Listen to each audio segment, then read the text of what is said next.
Artisans. It is Chandra with Stock and Stuff. I am here as promised this month to show you how to cut, draw, and how to do this as a print to cut.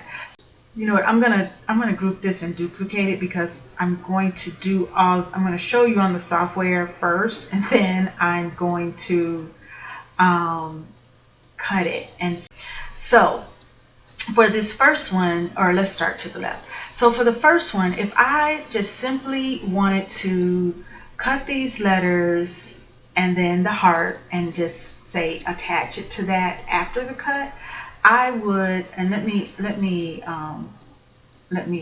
close or hide these a minute. I would just simply keep this just like it is. So I have, if you look over here, if we click it, you know, it's going to highlight it for us, right? And so it is telling us that these are attached, they're grouped, whatever. So for me though, I would do an ungroup, attach this, because I want it to cut it just like that. I don't want to have to put letters together. I want them just like they are. Now, in addition though, honestly, I would probably weld those because those are cursive and I really do want them attached. I don't want to have to do any work. All right, then I could lay them back on there. It doesn't matter because this is black and that is red, and they're going to print on two different mats. So I would make it, and I would click make it on my computer, and it's going to take me to the mats. And then you see it probably would have been easier had I made those white. Let's do that so you can see it. So let's just make these letters white just for the purpose of showing you on the screen. And I can cut them in whatever color I want. Sometimes I just do that so that sometimes I leave them black and I just cut it in whatever color I want to color, because the Cricut doesn't care what color paper you put in it. It's up to you. All right, so then there's the words here and the. All right, so I'm going back because I'm not going to cut right now. I'm going to go back and do that and show you that later. But I am going to group that. All right, so I didn't do any changes. I let it does a default for basic cut. So you see it says basic cut up here at the top, and it says basic cut along the side. So I have two places to look to see what's happening. All right, so I'm going to group. And then to change so I'm going to ungroup again. I'm going to move my heart out of the, ungroup again. I'm going to move my heart out of the way. I am going to go ahead and weld this because, again, I just need it to be just like it is. I guess I could just attach it for writing. Well, I think I need to attach it first. There we go. All right, and then I'm going to change basic cut up here on the left to draw. All right, so I'm just going to use my pen. I could score it, deboss it, engrave it, which is a nice idea, but I'm just going to use my pen today. All right, so when you do that, it kind of comes out like an outline. And you have the option of changing your pen colors and or size. Now, if you're using Cricut, it knows what colors come in which type of pen, and you also need to know what you have in your stash. I'm just going to make it black. I do have other colors, but they're like pastels, and so I'm just going to keep it black. All right.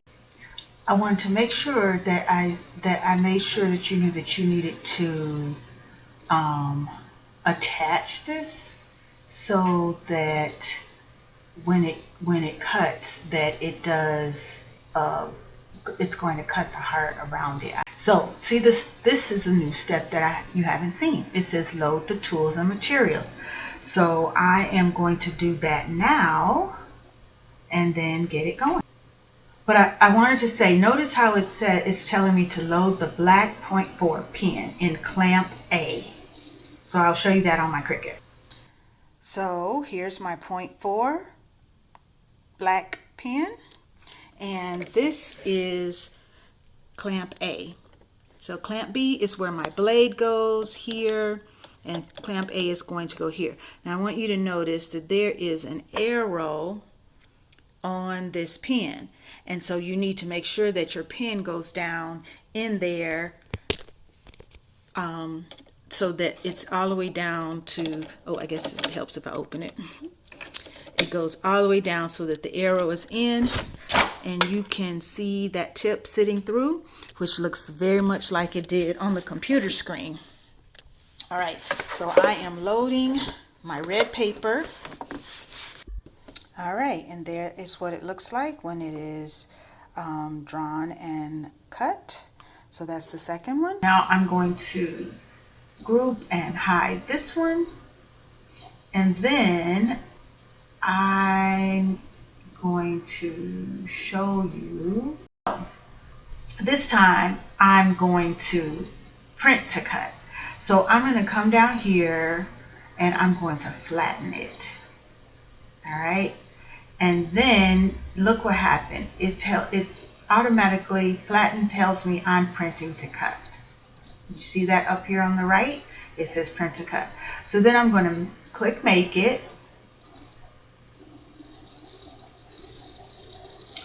And it's going to show up like this. Now, you can print it and cut it later, and it will. There'll be an option to say that it was already printed. But I'm going to continue because I'm going to go ahead and print it while I'm because this one's the kind of trickier. Now, usually you should use white paper. I've tried to put color paper in there. Sometimes it says Cricut can't read it, and I just keep trying until Cricut can read it. I think there's a trick for that, but I'm not really sure. So we're just going to use, I'm going to use I think I actually have like a beige that's nearby. So I'm going to use that, and we'll just cut it with that. So it will also, here's the where it asks you if you've already printed, if you were coming back to print later. And so I've already printed it, and here is where I'm just going to check heavy hard cardstock. It's not really heavy, but my Cricut likes to make sure it can get through the paper. And then I'm just going to press go, so I will do that from my computer. It looks like when you print it out. And I'm just going to, I put it on my mat, and I'm just going to load it. And so you see the flashing C, it's saying I'm ready to cut because I've already selected my paper. And there it goes. It takes a few minutes. It likes to read those lines, and it does its thing. And for those that don't have a Cricut already, you see that light under there? It's kind of doing like it's reading those lines. So those lines are important. And I think that is why the printed paper causes it some problems, because it has a hard time reading the black line.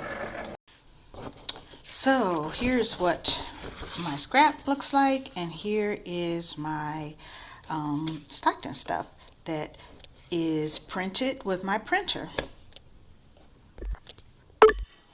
Okay, so this is the one where I cut, and full disclosure, I used vinyl and I changed the font because trying to use this cursive font was just too difficult. So here's print to cut. Here's marker, and here is when I just cut the letters and the heart all just cut. And again, this is vinyl, not cardstock, but since I changed to the thicker font, I could have used cardstock.